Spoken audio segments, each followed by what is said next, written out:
কুরবানির ঈদে ঘরে ঘরে চলে গরুর মাংস খাওয়ার উৎসব। কিন্তু যারা হাই ব্লাড প্রেশারে ভুগছেন তারা এই সময়টাতে একটু দুশ্চিন্তায় থাকেন। গরুর মাংস খেলে রক্তচাপ বাড়বে না তো? সত্যি, গরুর মাংসে ফ্যাট, কোলেস্টেরল, সোডিয়ামের পরিমাণ তুলনামূলকভাবে বেশি, যা উচ্চ রক্তচাপ রোগীদের জন্য ঝুঁকিপূর্ণ হতে পারে। তবে একেবারে না খেয়েও থাকা প্রয়োজন নেই। সচেতনতা আর পরিমাণ নিয়ন্ত্রণ থাকলেই হাই প্রেশার রোগীরাও ঈদে আনন্দ করে মাংস খেতে পারবেন সুস্থভাবে ও নিরাপদভাবে। আবার গরুর মাংস কেন হাই প্রেশারের জন্য ঝুঁকিপূর্ণ, এই কারণটা কিন্তু অনেকেই জানে না।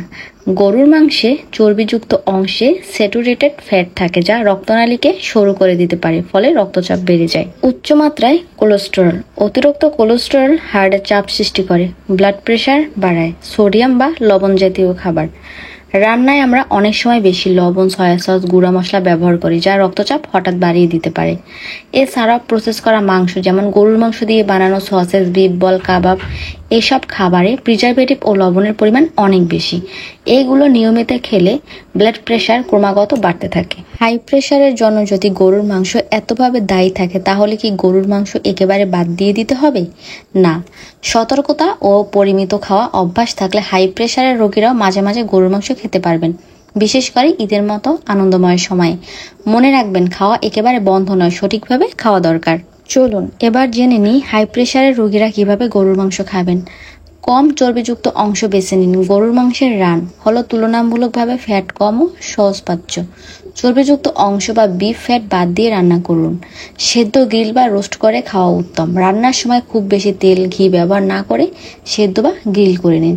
এতে মাংসের ফ্যাট অনেকটাই কমে যায় এবং হজমও তাড়াতাড়ি হয়। লবণ ও মশলা কম ব্যবহার করুন। রান্নায় স্বাভাবিকের চেয়ে অর্ধেক লবণ ব্যবহার করুন। ফ্লেভারের জন্য লেবুর রস, আদা, রসুন, কালো মরিচ ব্যবহার করুন। প্যাকেট মশলা বা সস পরিহার করুন। অল্প পরিমাণে খান।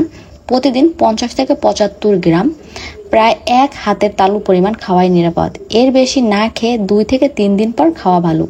সবজি ও সালাদ খান। সবজি যেমন ঢেঁড়স, করলা, পালং শাক, এইসব ফাইবার যুক্ত খাবার রক্তচাপ নিয়ন্ত্রণে সাহায্য করে। গরুর মাংস দিয়ে ভেজিটেবল বিফ তৈরি করুন। প্রসেস করা মাংস এড়িয়ে চলুন। আর এর সাথে যা যা করবেন, বেশি বেশি পানি খাবেন। দিনে অন্তত 8 গ্লাস। খাওয়ার পর হালকা হাঁটাহাঁটি করুন 15 থেকে 20 মিনিট। একসাথে ভাত, গরুর মাংস, মিষ্টি খাবেন না। রক্তচাপ ও গ্লুকোজ দুটোই একসাথে বেড়ে যেতে পারে।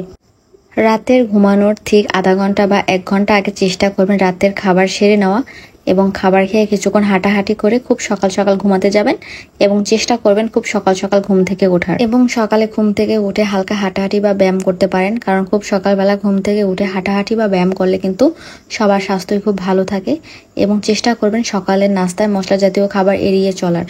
একটা কথা মনে রাখবেন, স্বাস্থ্যই সকল সুখের মূল। নিজে সুস্থ থাকুন এবং পরিবারের সবাইকেও সুস্থ রাখুন।